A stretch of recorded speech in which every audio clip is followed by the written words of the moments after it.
Sen şehit oğlusun, incitme, yazıktır atanı, verme dünyaları alsan da bu cennet vatanı.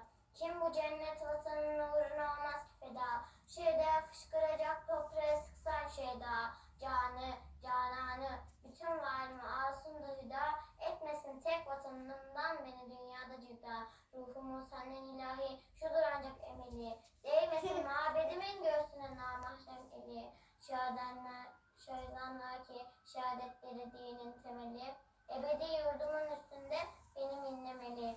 O zaman vecdi bin secde eden varsa taşım, her cerihandan ilahi boşanıp kanlı yaşım, fışkırır ruhu mücerret gibi yerden